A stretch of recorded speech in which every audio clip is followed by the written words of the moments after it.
La dernière fois que j'ai parlé avec vous ici, j'ai voulu qu'ensemble puissions comprendre la conquête. Qu'est-ce que c'était que la notion de la conquête? Qu'est-ce que ça voulait dire? Je me suis mis à partager des principes qui étaient tirés de Josué chapitre 1, qui montrait comment Dieu demandait à Josué de continuer, je devrais dire ainsi, la conquête qui avait commencé avec Moïse. Et j'ai partagé certains principes et en finissant, je voulais donner des formes de la conquête. Et la conquête pouvait prendre plusieurs formes, comme un combat inévitable. Et la conquête pouvait prendre plusieurs formes. Et parmi ces formes, je n'ai pas pu parler de la dernière, je ne suis vraiment pas dans le souci de vouloir totalement tout épuiser.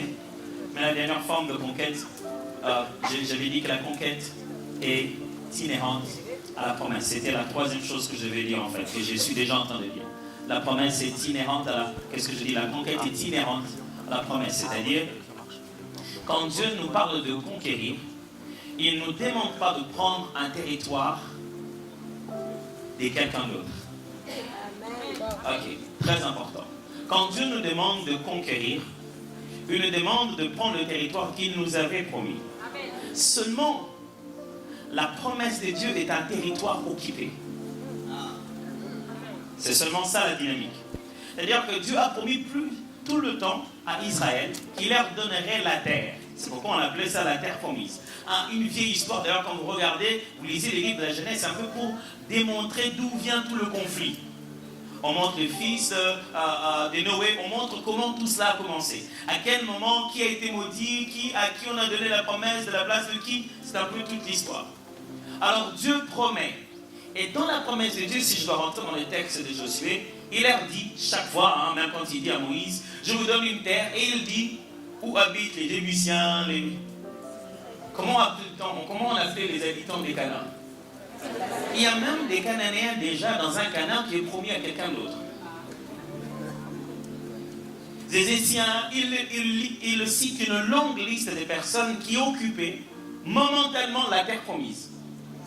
Quand Dieu vous fait ici une promesse de conquête, la terre n'est pas vide. Et il y a des gens dedans. Et quand il dit, je te donnerai, ce n'est pas parce qu'il n'y a personne. Mais c'est parce que ceux qui l'ont ne l'utilisent pas bien.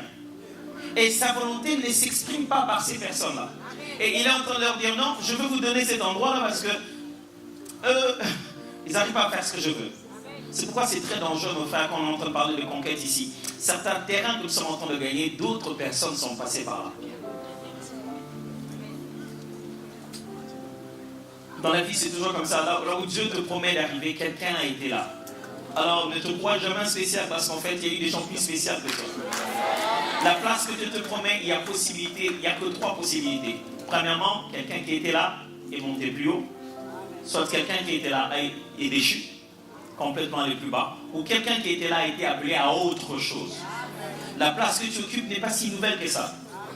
Dieu l'avait conçue comme ça, d'une certaine manière. Toi, tu es unique. Mais les positionnements, les territoires qui te permettent d'occuper sont exceptionnels. C'est pourquoi il faut bien écouter les anciens, il faut bien écouter ce qui sont passés avant. Je veux dire, par écouter, je veux dire qu'il faut bien lire l'histoire et comprendre qu'est-ce que Dieu ne veut plus. C'est pour ça quand Israël se mettait à faire les choses à cause desquelles Dieu les avait envoyés pour chasser le peuple à cet endroit, eux-mêmes subissaient la déportation. Parce que la terre de la promesse ne peut pas habiter de l'idolâtrie. Dieu leur disait, quand vous allez conquérir, vous devez livrer ce peuple-là par interdit, c'est-à-dire détruisez absolument tout. À un moment, Israël commençait à ressembler au peuple qu'il a chassé. Il a commencé à mélanger des divinités. Et pour ça, Dieu dit, ok, on ne s'entend pas, vous ne devez pas rester ici, cette terre, et ça, vous ne devez pas rester ici. Rien que pour ça, on va vous prendre vous aussi. Il faut même que ça reste vide, il faut même que ça reste des ruines. Au lieu que vous, que je voulais utiliser comme un exemple, vous soyez encore en train de faire les choses que je ne veux pas. Quand Dieu vous fait une promesse, il faut obligatoirement conquérir à l'intérieur. Il faudra obligatoirement travailler dans cette conquête-là, parce que la promesse de Dieu est toujours une terre dans laquelle quelqu'un d'autre, d'une certaine manière, occupait avant nous. Mais le plus grand, souvenez-vous, je vous ai dit qu'à chaque forme de conquête, il y avait un adversaire, ou il y avait un ennemi, il y avait quelque chose que nous combattions. Et dans cette forme de la conquête c'est une promesse à accomplir ou à atteindre, selon que Dieu veut que nous puissions l'accomplir. À ce moment-là, le plus grand ennemi s'appelle l'ignorance. Paul explique ça comme ceci. Donc, au Galates, il dit, tant que l'héritier est encore un enfant, il ne diffère de rien d'un esclave. Tant que celui à qui la promesse appartient, l'héritage, tant que celui à qui la terre est promise, n'a pas encore atteint l'âge qu'il faut, n'a pas encore atteint la maturité convenable, il n'arrive pas à posséder ce qui est déjà à lui. Il n'y a rien de plus frustrant d'avoir et ne pas avoir. Vous savez ça? C'est à vous, mais vous ne pouvez pas utiliser. Alors, Paul explique ça comme ceci. À l'époque, c'était les parents, les familles riches pouvaient prendre des tuteurs, des professeurs à la maison. Les systèmes scolaires n'étaient pas aussi semblables à celui d'aujourd'hui. Il y avait bien sûr des systèmes d'éducation, mais les plus riches pouvaient apprendre pour leurs propres enfants des enseignants de haut niveau et les éduquer comme ils voulaient. Le cursus pouvait être déterminé comme ça. Des fois, ils appelaient des hommes, ils appelaient juste des sages là-bas, qui viennent pas enseigner les mathématiques, mais qui viennent juste mentorer leurs enfants, tu vois. Mentor vient des noms pareils. Et Paul dit ceci: tant que l'enfant de la maison à qui appartient tous les biens de son père n'a pas l'âge voulu, n'a pas l'âge approprié pour ce qui lui appartient, eh bien, dans la façon de jouir de ses droits, il est pareil à un esclave. J'explique. Dans une maison, il y a des enfants et il y a le père. Et puis dans certaines autres maisons, il y a peut-être une bonne ou quels sont les services qui sont très souvent ici? Vous avez qui? La gouvernante. Je ne vais pas utiliser les termes de chez nous, je ne veux pas vous confondre. Vous appelez gouvernante ici. Imaginez, la gouvernante est plus âgée que le fils de la maison ou la fille de la maison qui a 2 ou 3 ans. La gouvernante est plus âgée, elle a déjà passé son test de permis, elle sait conduire. Le papa revient de la maison, il revient avec sa belle voiture, il vient du travail, une très très belle voiture. Quelle est la plus belle voiture pour vous ici? Les chars de feu? C'est quoi ça? Les goûts et les couleurs. Je crois que c'est l'esprit des Yarash, mon cher. Il est déjà dans les chars de feu. Il vient avec, il dépose, il est fatigué. Il ne veut plus l'utiliser. Qui veut l'utiliser? Qui l'utilise comme il pense. Il y a 2 personnes à la maison. Le petit garçon a 3 ans et la gouvernante a, je ne sais pas quoi, 36 ans. La voiture est là, le char, il y a la clé. Ils veulent bien aller faire un tour. Puisque papa ne veut plus utiliser la voiture. Elle est là. Et puis il dit, mais on veut faire un tour. Il dit, mais la voiture est là. La gouvernante rappelle, je n'ai pas le droit de conduire. C'est pas ma voiture. Le petit garçon qui est là voudrait bien conduire. Ce n'est pas le droit qui lui manque. C'est l'âge qui lui manque. C'est la maturité qui lui manque. Ce n'est même pas la capacité. Parce que même la gouvernante, elle a appris. C'est juste l'âge qui lui manque. C'est la maturité qui lui manque. Paul dit ceci: devant les mêmes avoirs, les mêmes promesses, vous qui en avez, lorsque vous n'avez pas encore l'âge approprié, je parle de maturité spirituelle, devant une promesse, vous êtes pareil à celui qui n'en a pas. Celui qui n'a pas de promesse ne sait rien réclamer. Celui qui en a mais qui n'en a pas l'âge ne sait rien avoir. Et Paul dit, les choses qui sont à vous, vous ne pouvez pas posséder parce que vous ne grandissez pas. Et on passe de fois tout notre temps à l'église à vouloir réclamer que Dieu nous donne, pendant que le mot départ, c'est juste l'âge. J'ai bien expliqué ça. Un jour, nous sommes allés travailler pour nos enfants en vacances. Vous savez, quand vous allez en vacances, c'est pour travailler pour les enfants, sans être payé. Mais rien que leur joie, ça vous fait du bien, vous voyez. Alors ma femme a dit, on va aller en vacances. J'ai dit, non, on ne va pas aller en vacances, on va travailler pour les enfants. Et pendant que nous travaillions pour nos enfants, on voulait rentrer, il y avait plein d'attractions. Il y a un endroit où on voulait entrer, tous les enfants étaient là. La première était toute contente, elle est entrée. La deuxième est entrée. La troisième, pendant qu'elle entre, dit non, elle ne peut pas entrer. Mais moi, je n'avais pas remarqué, j'ai dit, mais on est ensemble, elle doit entrer aussi. Et au moment où elle passait toutes, il y avait ce petit mur, on avait bien mis des tailles.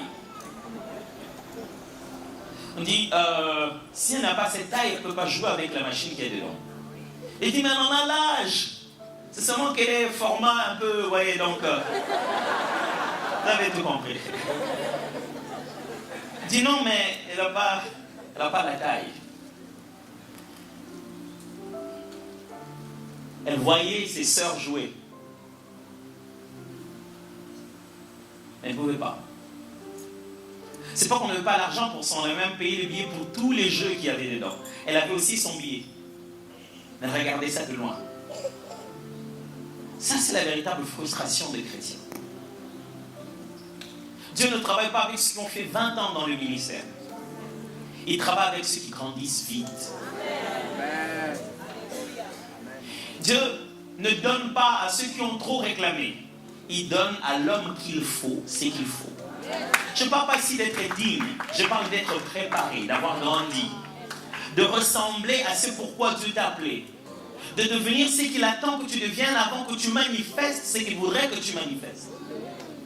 Et lorsque de fois nous disons, nous voulons conquérir, souvenez-vous la dernière fois, je vous ai dit, Dieu commence par nous conquérir, nous.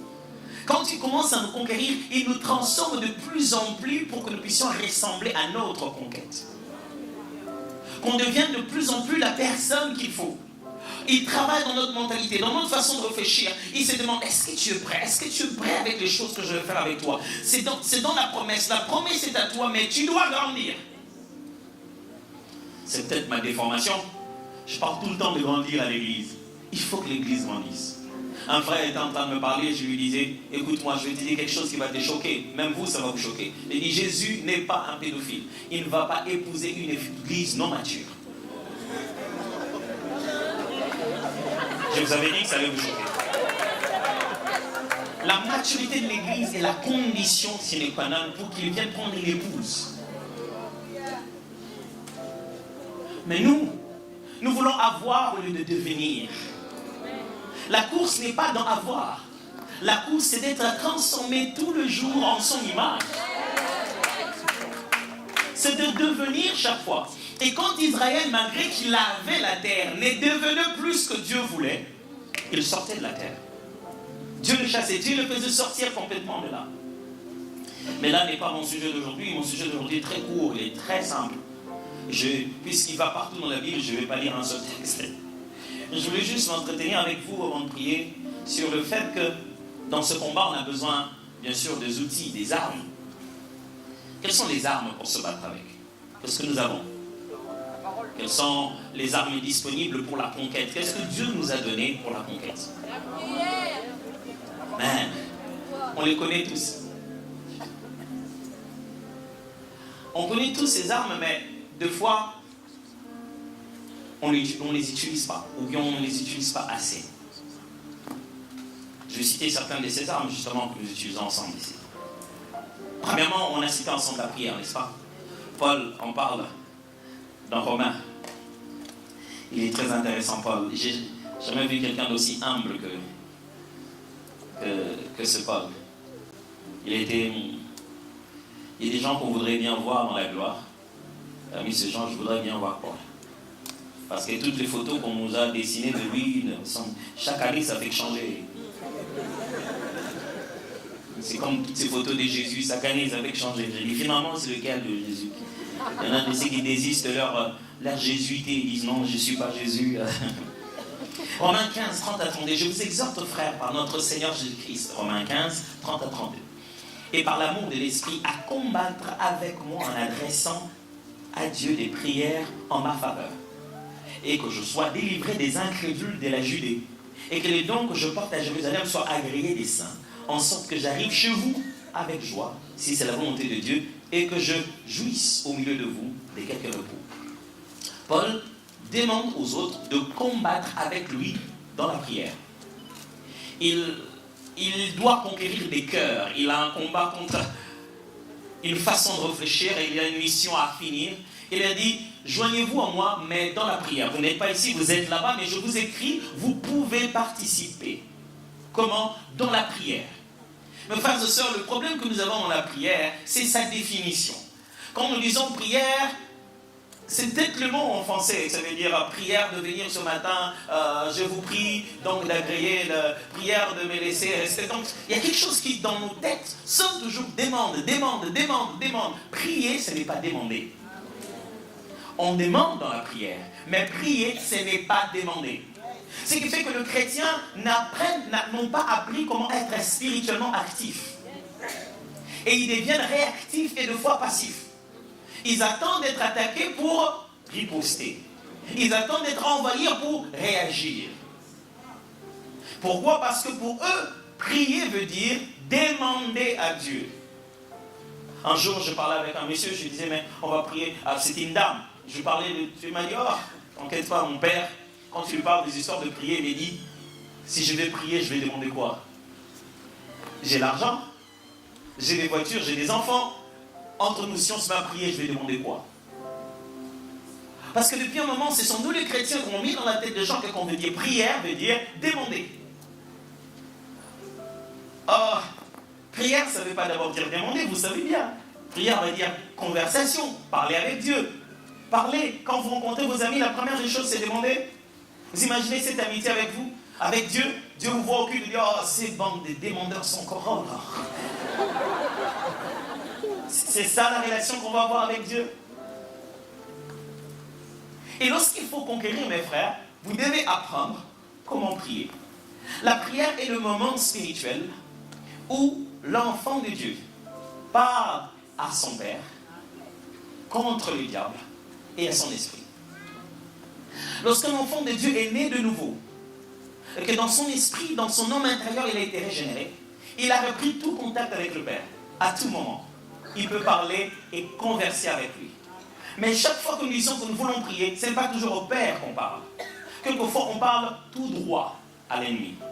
Et si quelqu'un définit mal la prière, lorsque c'est le moment de parler directement à l'ennemi, il parle d'abord au Père pour que le Père envoie le message à l'ennemi.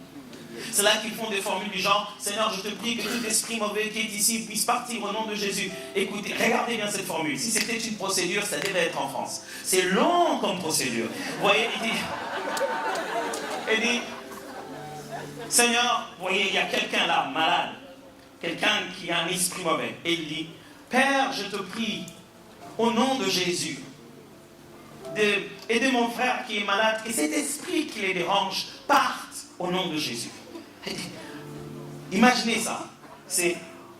Même les démons, là, il a dit, quand est-ce qu'on va commencer? Il dit, Père, les démons, il est là, il dit, attends, je vais parler au Père. Père,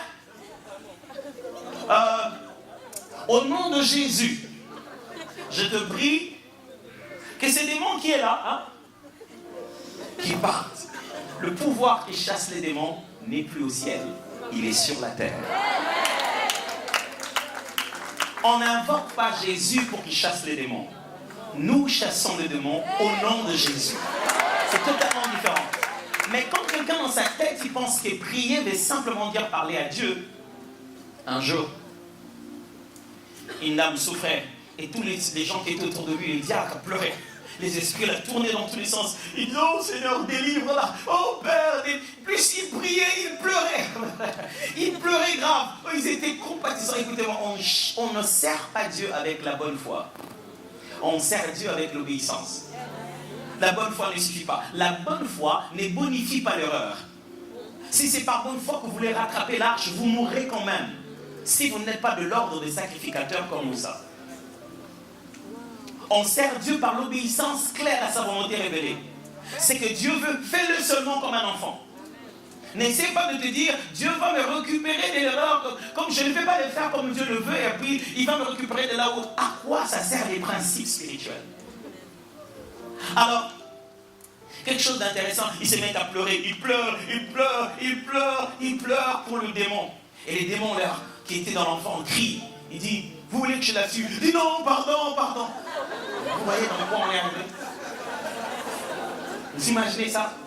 Le démon dit, si vous continuez comme ça, je vais la jeter par la fenêtre. Oh non. Il y a d'autres qui ont commencé à... Ils ont essayé de chasser les démons. C'était plus fort que eux. Ils ont donné du diazépam au corps. Ils ont dit, on va l'endormir, comme ça on va chasser le démon. Ils ont piqué la dame et elle dormait complètement.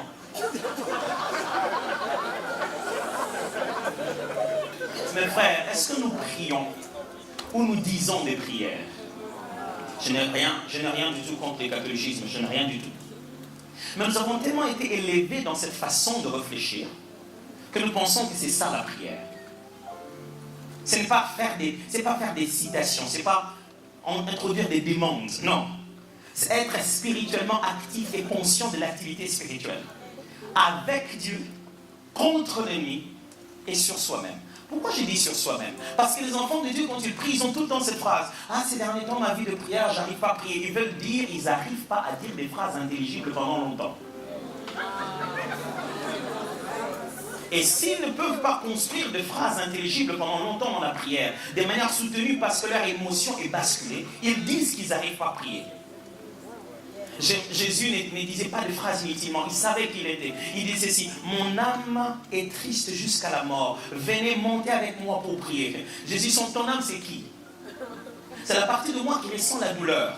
C'est la partie de moi qui est oppressée par ce monde. C'est la partie de moi qui s'est dit, je vais mourir, je vais mourir. Jésus ne dit pas, je peur, je suis dans la peur. Non, quand Jésus utilisait je suis, il savait très bien pourquoi de l'utiliser. Parce que c'est directement lié à son identité divine. Il ne pouvait pas dire je suis n'importe quoi. Et à ce moment-là, il a dit, mon âme est triste jusqu'à la mort. Écoutez-moi mes frères, de fois vous avez tellement mal, vous avez tellement de problèmes, vous n'avez pas envie de parler avec Dieu. Laissez l'Esprit parler lui-même à l'intérieur. Vous n'avez pas besoin de faire 15 minutes, vous savez, la prière, quand vous priez en langue, c'est une prière condensée. Oh my goodness, c'est une prière condensée. Ça n'a rien à voir avec le nombre de mètres, mais c'est lié au mètre cube d'après. Oh my goodness, c'est d'après un volume différent. C'est totalement différent. Et ça, dans l'Ancien Testament, ils ne l'ont pas eu. Nous, c'est notre avantage. Dieu dit ceci: vous n'avez pas besoin de commettre l'algorithme difficile qu'il faut composer pour pouvoir connecter le ciel à tout moment. Je vous donne les langues au moment où il viendra. Moi, je vais capter le message comme je le pense. Mais quand vous le sentez à l'intérieur de votre cœur, parlez. Et Paul dit, quand vous faites ça, vous vous édifiez vous-même. J'ai connu des choses dans la direction de l'église que je ne pouvais pas dire à ma femme quand je la regarde. Je dis, oh pauvre femme. Elle va me dire, on m'a toujours dit de ne pas épouser des pasteurs. Et je n'arrive pas à dormir, vous savez, il y a des jours où vous voulez dormir, mais vous n'arrivez pas à dormir. J'en vais en pleine nuit et je commence à faire des 100 pas. Avez-vous déjà eu des sujets où vous ne savez pas s'il faut prier pour ou contre? C'est-à-dire, vous ne savez pas si vous devez demander à Dieu d'aider ou demander à Dieu de frapper. Vous ne savez pas, Seigneur, quelle est la partie de toi que je dois utiliser, l'agneau ou le lion? Vous êtes perdu. Oh. Ces grondements à l'intérieur de vous, ces soupirs inexprimables commencent à monter. Oh Seigneur. Il y a des jours, j'ai passé du temps en réfléchissant. Je faisais les 100 pas dans notre salon, qui n'avait pas de chaise, j'ai tourné. Quand je tournais aussi les problèmes dans ma tête. J'ai dit, ouf. C'est là quand vous avez un plan A, un plan B, un plan C. Seigneur, c'est seulement tu peux faire ça. Vous savez, on fait des suggestions à Dieu. Ça serait à ta gloire. Mais si tu fais ça, elle va penser que c'était ça. Et vous faites vos équations, vous rendez que ça se complique.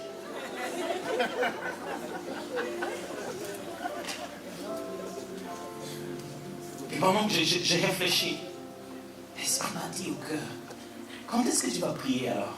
J'ai dit, mais tout ce que j'ai dit là, t'entends rien? Tu fais que te perdre. Qu'est-ce qu'il y a? Tu as besoin d'aide ou pas? Il dit, justement, j'ai besoin d'aide. Elle dit, oui, demande de l'aide. Elle dit, quelle aide je vais demander? Je suis confus. Je ne sais pas quoi demander. Elle dit, mais tu penses que Dieu fait ce que toi tu veux ou il fait ce qu'il faut? Elle dit, oh, ok. Si je ne sais pas ce que je veux, je vais demander ce qu'il faut. Alors, je reste là et je dis, qu'est-ce qu'il me faut? Seigneur, qu'est-ce qu'il me faut? Qu'est-ce qu'il me faut? Il dit, il te faut parler en langue. Il dit, ok.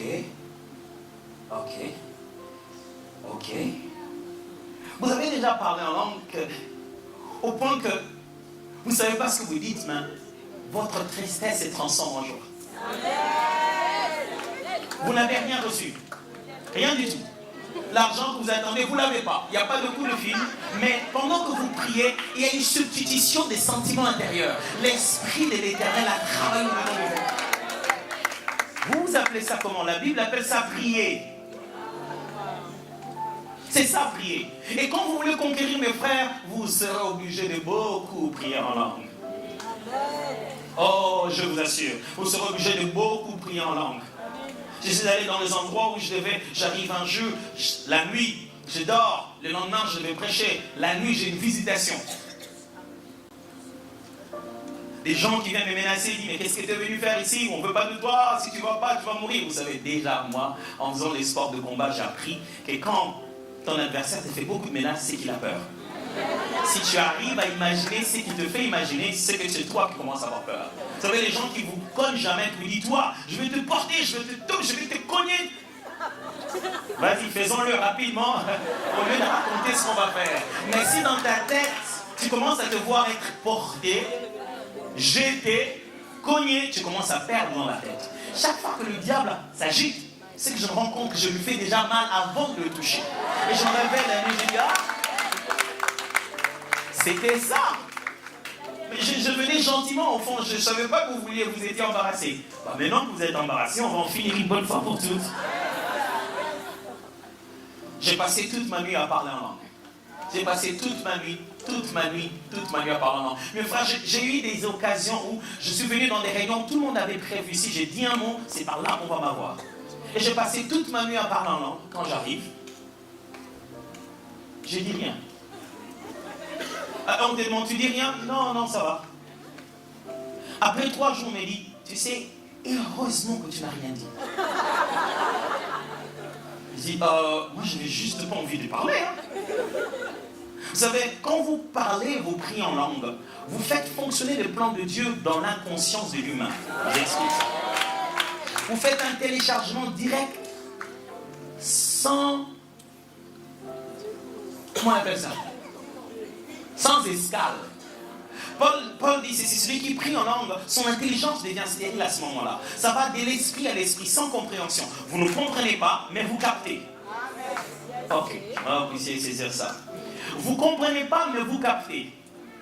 Vous captez quelque chose à l'intérieur pendant que vous êtes en train de parler avec Dieu. Vous priez, vous captez quelque chose, mais vous ne comprenez pas. Vous savez, des fois, quand je suis perdu, je ne sais pas, Dieu, qu'est-ce que tu attends de moi? Je passe mon temps juste à prier de cette manière, Et je me réveille un bon matin, les décisions que je prends sont dans une telle logique, comme si j'étais programmé.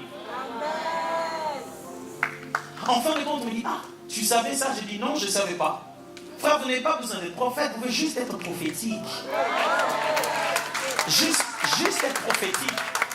Tellement passer du temps avec le Saint-Esprit qu'il vous fait faire ce qu'il fallait faire. Et vous allez là où il fallait aller. Vous dites la phrase qu'il fallait dire. Vous rencontrez la personne qu'il fallait rencontrer. Pourquoi? Parce que vous avez prié. Vous ne pouvez pas conquérir, mes frères et sœurs, sans utiliser cet outil puissant qu'on appelle la prière. Et en particulier la prière en langue. Passer 2 heures. Chaque fois, j'avais mon équipe. Ils venaient, j'étais en train de leur faire des entraînements pour qu'ils apprennent comment vivre la vie prophétique. Ils arrivaient le matin, tôt le matin, chacun quittait chez eux, ils venaient chez moi à 5h30 pour commencer la prière. Quand on arrive, je leur dis, ok, on n'a rien à se dire, je vous donne un petit moment, on va prier. On va prier en langue pendant 1 heure et après on va partir.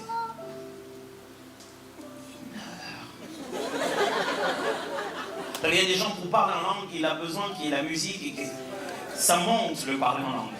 C'est comme ça que vous parlez le français. Quelle musique vous jouez avant de commencer à parler le français?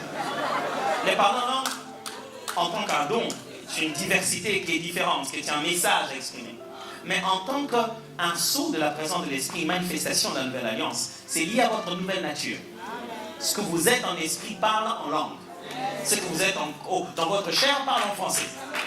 Mais ce que vous êtes dans votre esprit parle en langue. Alors, vous parlez en langue. Du coup, on a commencé. Parlez pas. Et les gens parlent pas en langue, ils crient en langue et ils s'épuisent.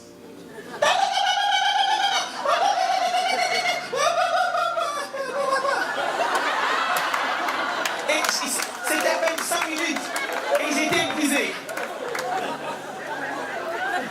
Quand je sais que je vais prier en langue, je prends une bouteille d'eau, je mets à côté. Je laisse là. Je commence à parler en langue. Il y a un moment où vous sentez comme il faut parler un peu avec une sorte de vivacité, ça arrive. Mais après un moment, apprenez à parler en langue. Vous ne parlez pas français comme ça, vous ne posez pas comme ça avec tout le monde.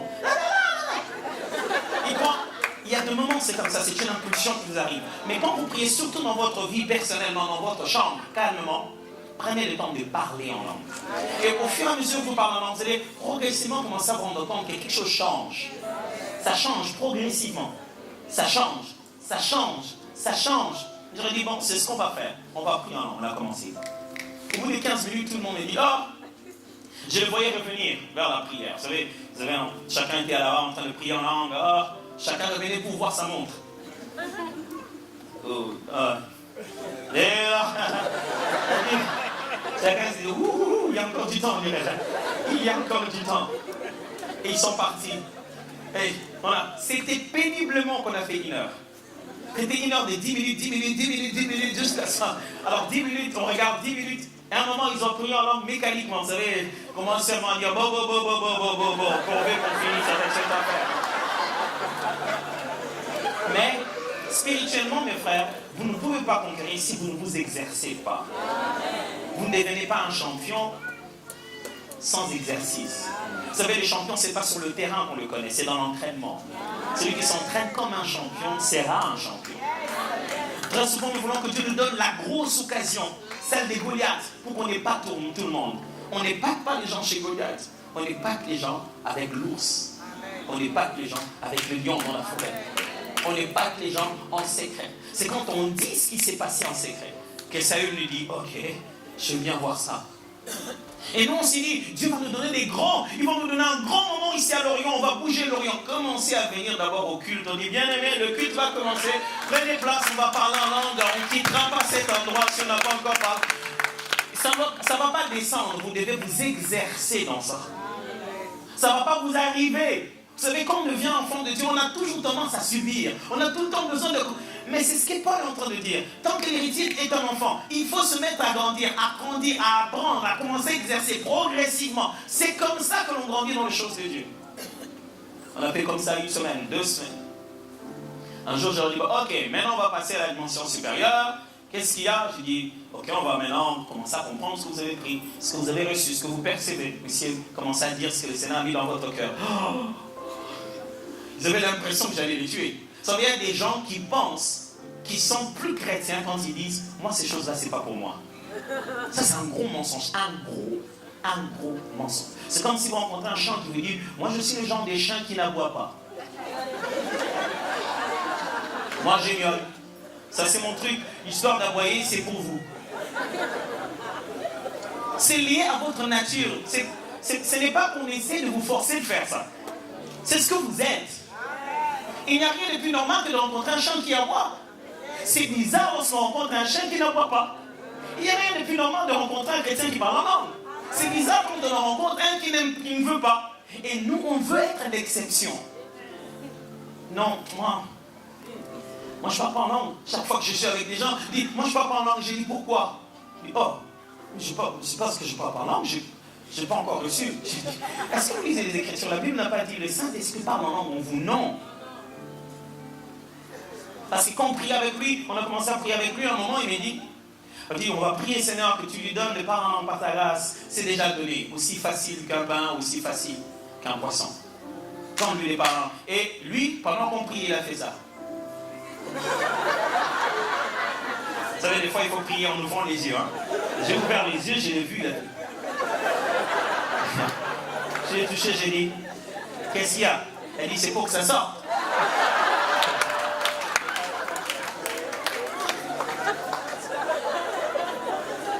Frère, vous ne pourrez jamais être un conquérant en étant passif. Les conquérants sont actifs. La force, la présence de Dieu, l'onction de Dieu, c'est pour l'activité. Quand Dieu doit vous remplir pour faire quelque chose, c'est pour que vous bougez. Vous devez prendre ces risques-là, d'avoir l'impression que vous dites des choses que vous ne comprenez pas. Personne ne va comprendre. La première fois que je parle en langue, on prie ensemble avec mes frères. J'ai eu envie de me soulager, je me suis levé, je suis parti. J'allais me soulager, je priais, puis je rentrais. Ils étaient tous à genoux dans un sac. Et je m'imagine comme ça. Comme qui croirait que j'étais distrait après être parti au petit point. À peine que j'imaginais, je commence à parler en langue. Du coup, sans problème. Et j'avais envie de dire, non. Vous savez, des fois, vous savez, l'intelligence vous dit, ça c'est déjà entendu, ça. T'es sûr que c'est... Je voulais m'arrêter, mais plus je voulais m'arrêter, j'avais comme envie. Vous savez, quand vous êtes dans une conversation, on parle des choses que vous connaissez très bien et vous avez envie de parler. Vous voulez demander la parole, vous avez ça, vous avez quelque chose à dire. C'est exactement cette sensation-là. C'est comme si j'ai quelque chose à dire. Je ne sais pas ce que ça va être, mais j'ai quelque chose à dire. Et j'avais tout le temps quelque chose à dire. Je ne sais que parler. J'ai parlé, je ne m'arrêtais pas. Je parlais, il n'y a pas de virgule, il n'y a pas de point. J'ai parlé. Je ne sais que parler pendant un long moment. Tout le monde me regardait. J'étais à genoux. Vous savez, quand ça vous arrive, vous ne sentez même pas la difficulté de votre position. Ça se passe dans votre homme intérieur. Frère, il n'y a pas de conquête sans prière. La prière doit devenir une folie chez vous. Vous devez non seulement aimer prier, vous ne devez pas aimer que l'envie de prier vous arrive. Avec ça, ça ne va pas marcher. Vous devez vous lever et prier. Quand vous n'en avez pas envie, et prier. Vous dire là, c'est le moment de prier. Je dois prier. Écoutez-moi, il n'y a même pas une chaîne télé, je ne sais pas si MCI TV va réussir à faire ça, qui va vous dire, bien aimé, nous arrêtons, nous coupons la chaîne, nous arrêtons la division pendant un moment pour que chaque enfant de Dieu ait trouvé un petit moment de prière seul. Ça n'existe pas. C'est pas pour ça que les chaînes de télé existent. C'est pour qu'ils vous maintiennent là et qu'ils vous aident là. À la télé, par contre, on aura prière inspirée. Mais là, si vous êtes en train de suivre prière inspirée, mais si vous êtes en train de suivre Jackie Chan ou Jacqueline Chan, à ce moment-là, c'est à vous. La télé ne va pas arrêter. Il n'y aura pas en plein milieu d'une série de films d'experts, on s'arrête, on dit page spéciale à tous les chrétiens, c'est l'heure de votre prière. Allez prier. Never, ça n'arrivera jamais. Quand vous vous levez, vous dites que je vais aller prier, c'est là que ça devient intéressant. Oh, qu'est-ce qu'il va faire? Le diable organise ça, toujours comme ça. Écoutez-moi frère, un conquérant s'est dit, c'est l'heure de prier, je veux prier. Je sommeille, mais c'est l'heure de prier, je dois prier. C'est avec cette forme de prière qu'on arrive à conquérir. La prière est une arme de conquête. Mais à part que la prière, c'est ce qu'on appelle la parole. Et vous savez, il y a toujours cette petite nuance entre logos et rhéma, qui, techniquement parlant, dans la langue, peuvent s'utiliser de manière interchangeable. Mais il y a quand même une petite distinction qui existe dans le fait que lorsqu'on utilise le mot logos, on parle beaucoup plus dans un sens réfléchi de l'idée mère, de la pensée maîtresse dans une phrase. Du verbe, certains aiment bien l'appeler comme ça. D'ailleurs, les apologétiques préfèrent utiliser ça comme mot logique, en disant au commencement, Dieu avait sa logique. Alors, le logos est la façon dont Dieu pense sur ce qu'il dit. Si, même quand il ne l'a pas prononcé, c'est ça sa pensée. Quelle est la phrase? C'est celle que je dis ou celle que je pensais avant de dire? Alors, ce que je dis et ce que je pensais, il y a deux phrases. Il y a la même phrase, pensée, et la même phrase, prononcée. C'est comme ça que ça fonctionne avec Dieu. Quand je pense, je peux ou ne pas dire, je peux écrire. Le logos est la pensée maîtresse de Dieu, l'idée que Dieu a. Il peut l'écrire, il peut la placer d'une certaine manière, il peut même l'avoir parlé il y a longtemps. Et nous la recevons aujourd'hui comme un écrit. Mais le rhéma, c'est la pensée dite, même une ancienne pensée. Pensée, me redite maintenant. L'idée est que cela est attaché à la bouche. Elle est prononcée à ce moment-là. À propos. À ce moment-là. Pourquoi je vous dis ça? Parce qu'en fait, ce que la Bible dit est très intéressant. Lorsque vous êtes en train de regarder les armes de l'esprit, les armes du combat spirituel, les armes de la conquête, la Bible parle de 90% d'armes qui sont des armes défensives. Pas offensives. Cuirasse, qu'est-ce que j'ai fait? Cuirasse, casque, les chaussures pour les ailes, la ceinture. Tout cela, c'est pour se protéger.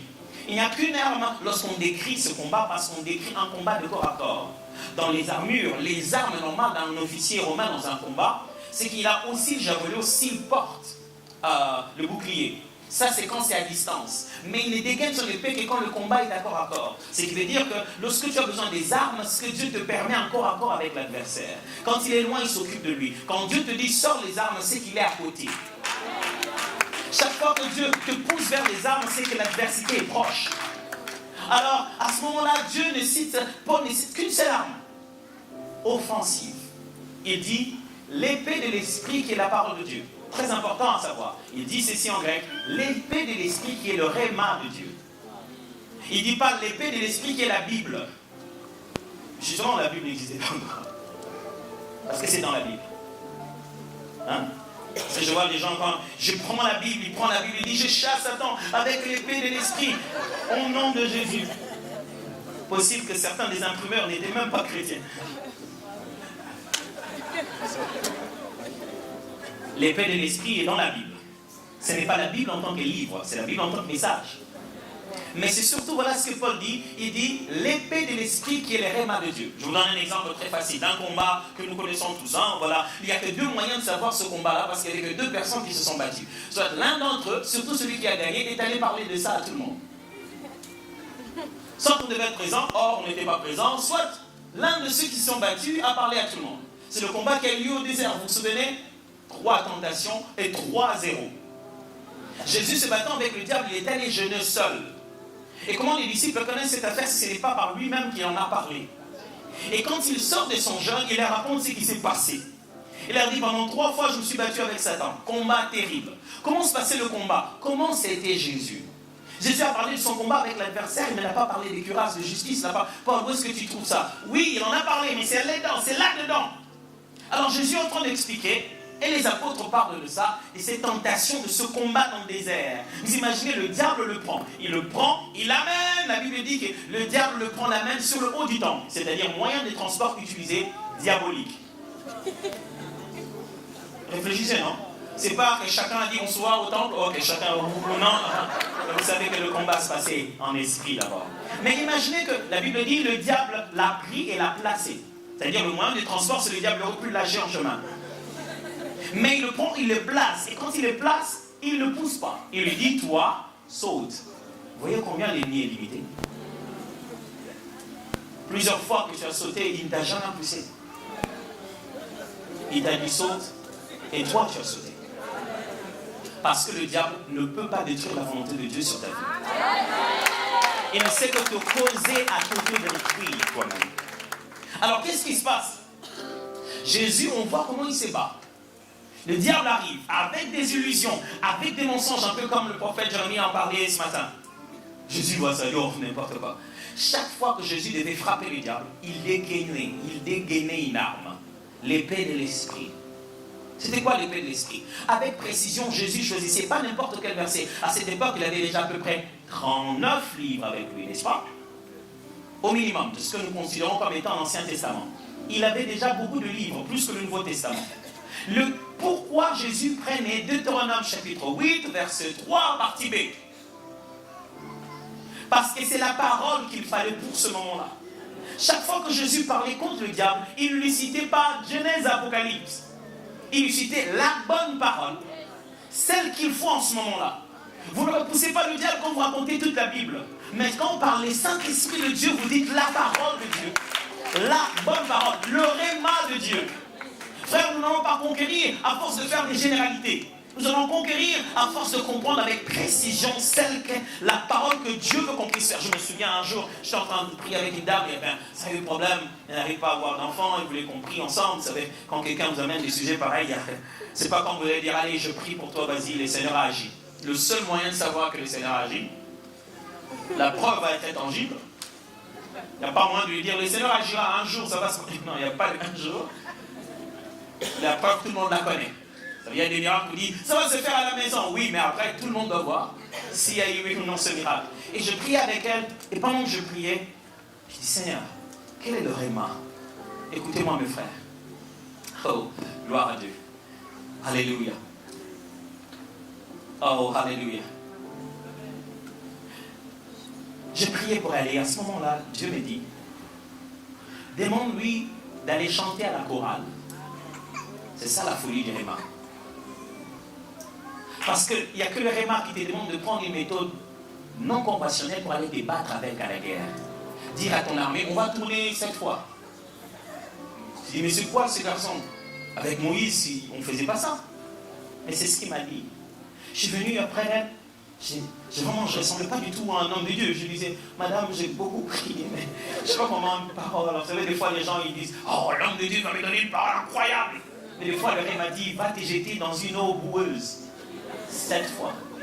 Quand vous lisez la Bible, vous ne vous rendez pas compte, ça signifie 7 comme un chiffre. Ça veut dire autant de fois jusqu'à ce que le miracle apparaisse. Alors, qu'est-ce qui se passe? Il arrive. Je lui dis, madame, Dieu m'a dit, vous devez le servir. Vous devez vous inscrire à la chorale. Il dit, oui, justement, depuis un moment, j'étais dérangé, je me dis, je dois servir Dieu. Puis mon mari, mon mari, des fois, il vient pas, il ne sait pas comment venir à l'église. Comment prier pour nous pour qu'on commence à venir dans cette église. Je dis, ça, c'est déjà fait. Vous allez commencer à venir dans cette église. Quand vous commencez à venir, allez à la chorale. Commencez et s'est inscrite à la chorale. 2 semaines après, elle est venue me dire, pasteur, je suis enceinte. Je dis, ouais. Frère, c'est intéressant de lire comment la Bible en parle dans Luc chapitre 1. Lorsque l'ange est en train de parler à Marie, et Marie lui dit, comment cela va se faire? Je ne connais pas d'homme. Et tu connais Élisabeth, ta parente, elle qui n'enfantait pas, et en son 6e mois. Parce que rien n'est impossible à Dieu. Ça, c'est le français. Littéralement, le mot en grec dit, aucun rhéma de Dieu ne vide de puissance. En vous lisant en français, il n'y a rien n'est impossible à Dieu, vous ne voyez pas apparaître le mot parole dedans. Or, à l'intérieur, dans le grec, en original, il y a le mot parole. Ça veut dire, aucune parole prononcée de la bouche de Dieu ne sort vide de puissance. Il dit, rien de ce que Dieu dit n'est rien en elle-même. Dieu dit, ma parole ne me revient jamais sans avoir. C'est-à-dire, dans la parole, il y a la qualification nécessaire. Lorsque Dieu vous donne un rhéma, c'est déjà une épée très très tranchante. Vous n'avez pas besoin d'ajouter quoi que ce soit. Quand Dieu vous dit bouge, bougez. C'est en bougeant que vous réussissez votre victoire. Frère, de fois on frappe le diable très fort en ne faisant rien. Dieu te dit, tais-toi. Et te taire, c'est la meilleure des armes pour ce moment-là, si c'est ce que Dieu a dit. Dans la conquête, on doit apprendre comment utiliser le rhéma.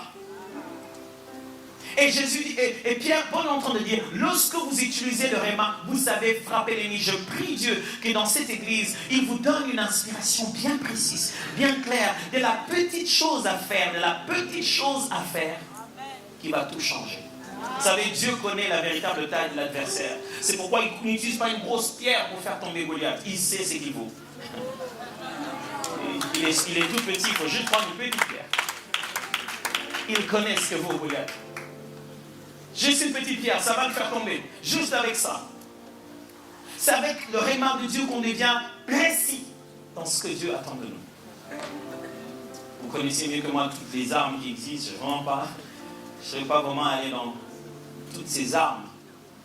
Mais je voulais juste insister dans cette église pour que vous ne puissiez pas conquérir par moralité et par religiosité. La foi chrétienne n'est pas une moralité, c'est une spiritualité. C'est l'homme intérieur qui reçoit les fruits de l'esprit, qui se manifeste dans son éthique. Ce n'est pas changer de comportement. Tout changement de comportement n'est pas de la sanctification. La foi chrétienne, c'est un bouleversement de l'homme intérieur qui change tout en toi. Et les comportements qui changent ne sont que des conséquences. Les gens ont changé de comportement parce que le médecin leur a dit qu'ils vont mourir. Ils sont devenus totalement différents. Ah non, je touche bien ça, le docteur m'a dit, ah ben t'as changé. Il n'a pas changé, il a peur. La peur l'a changé. Mais quand Christ touche le cœur de quelqu'un, ça ne lui fait plus rien les choses qui faisaient quelque chose avant. Il est devenu complètement différent. Pourquoi? Parce que Dieu a travaillé dans son fort intérieur. Il a été transformé. Si vous voulez vraiment conquérir, c'est là-bas qu'il faut aller conquérir. C'est là-bas qu'il faut aller conquérir. Je vais finir par cette histoire que le pasteur Roland nous a raconté un jour. Le pasteur Roland, c'est mon pasteur. Pendant qu'il était à ses études théologiques au Kenya, il y avait un de ses professeurs qui a témoigné une chose qui est arrivée. Il était dans la salle, il a fini d'enseigner, il est rentré dans son bureau. À peine qu'il arrive dans son bureau, il va s'asseoir. Dans son fort intérieur, il a envie de parler en langue, subitement. Et quand il s'est mis à parler en langue, il parle en langue brutalement, je vais dire. Il parle vraiment avec tellement d'effets. Vous savez, les problèmes des chrétiens d'aujourd'hui, quand ils réagissent devant une situation, ils commencent d'abord par l'homme ancien et puis l'homme nouveau après. Il dit, oh mon Dieu, oh oui, alléluia. La véritable réaction d'un enfant de Dieu, c'est dès qu'il arrive, il voit un deuil, il dit, pourquoi vous pleurez? L'enfant dort. Ça, c'est ce qui faisait tout le monde bizarre. Il dit, tout le monde pleure. Toi, tu vois l'enfant qui dort. Dieu donne-nous de commencer à réagir toujours dans l'homme intérieur et non pas dans la chair. quelles que soient les circonstances, qui peut vraiment nous bouger. Mais avant de sortir une phrase de notre bouche, donne des puiser en notre homme intérieur. Et à ce moment-là, il s'est mis à prier. Il a prié pendant 15 minutes. Il parlait pendant 15 minutes. Après, il a regardé sa montre, il était midi tard. Donc, il a commencé à parler depuis midi juste.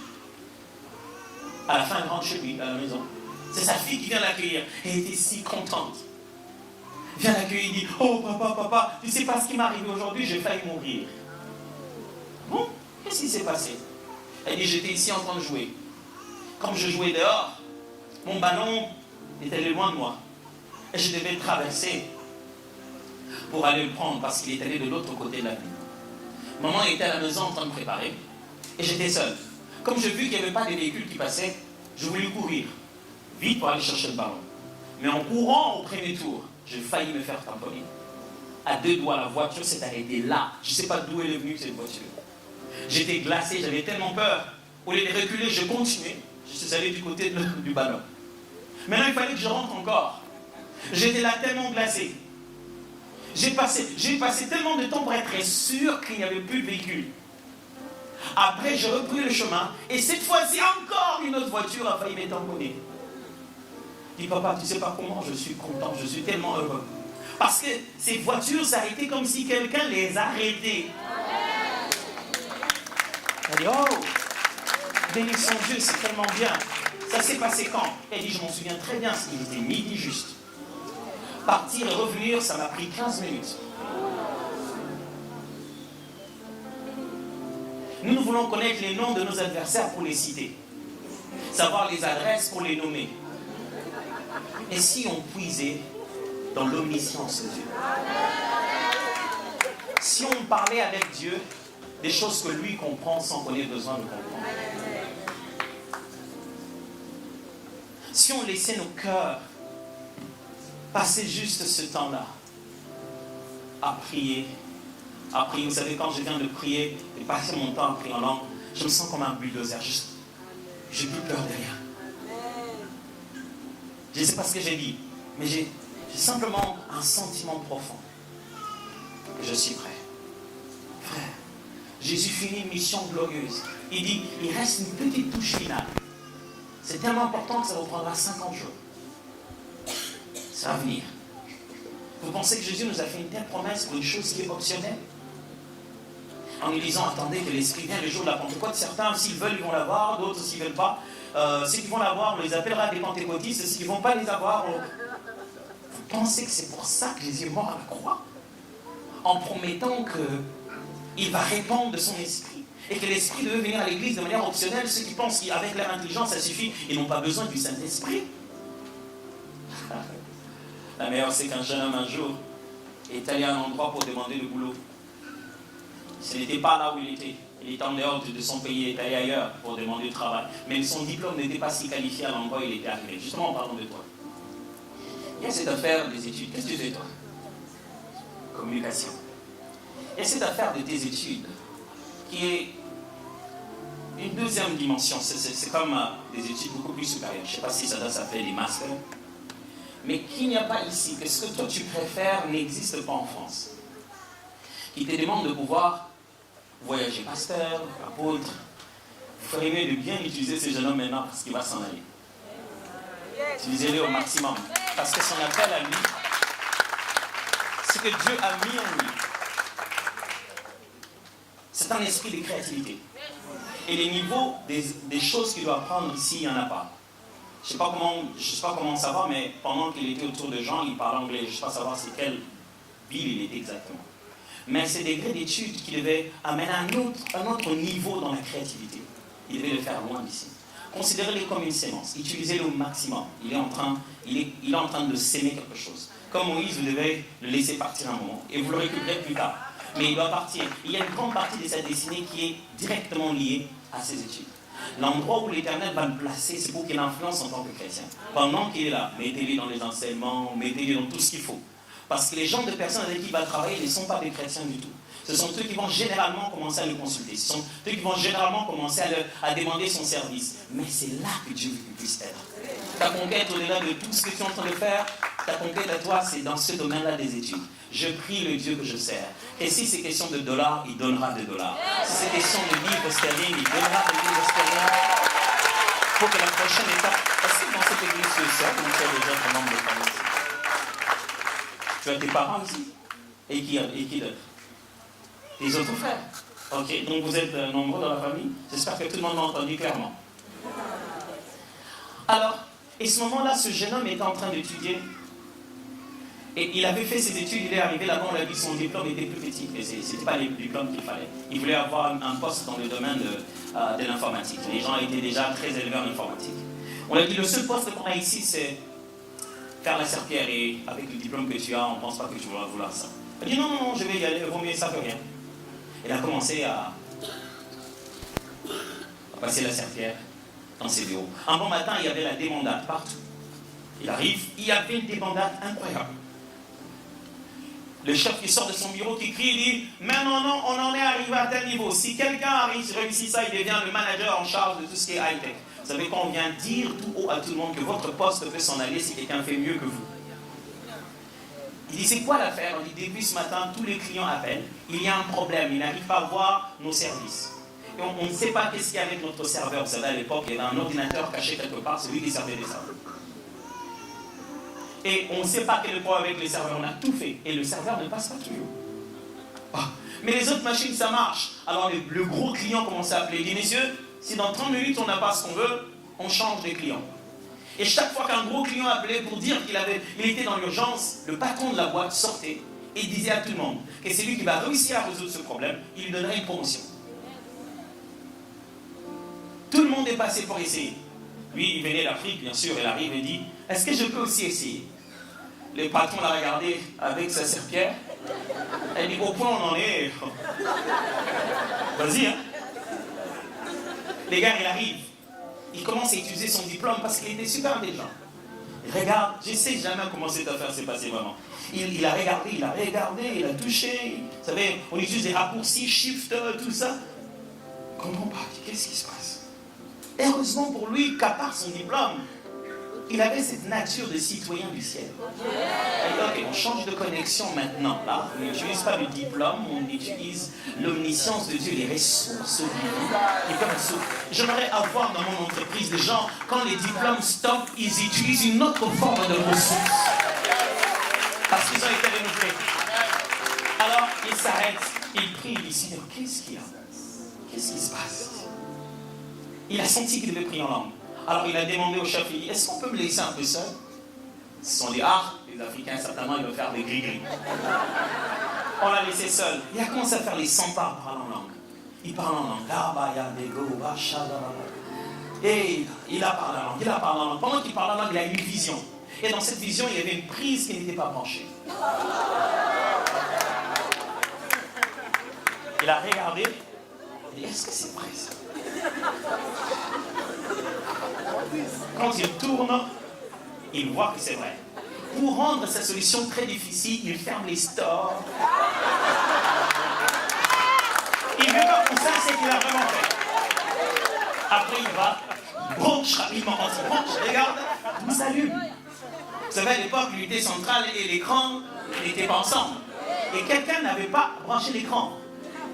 Du côté de l'unité centrale, il y avait des lumières, mais l'écran ne donnait pas. Et personne ne s'est dit que l'écran n'était pas branché. Il est allé, il a branché l'écran quand ça se donnait, il a ouvert les stores, il sortait en disant, c'est bon, c'est fixé, j'ai fait ça. Frère, Dieu ne peut pas nous donner quelque chose de supérieur sans que ça soit avantageux. Jésus qui a vécu 3 ans, que les disciples ont pleuré, il leur a dit, il vous est avantageux que je m'en aille. Nous sommes dans la saison de l'avantage. Il nous est avantageux d'être chrétiens aujourd'hui. Il nous est avantageux de ne pas être Moïse. Vous imaginez ça? Il nous est avantageux de ne pas être Abraham. Il nous est avantageux de ne pas être Pierre. Il nous est avantageux. Maintenant là, il nous est avantageux. Pourquoi? À cause de l'esprit que Dieu a mis sur nous.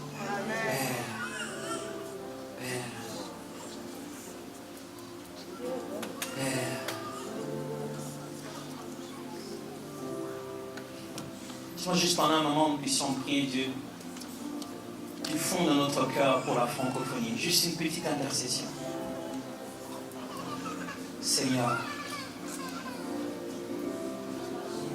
trouve des instruments, sers-toi de nous pour la conquête.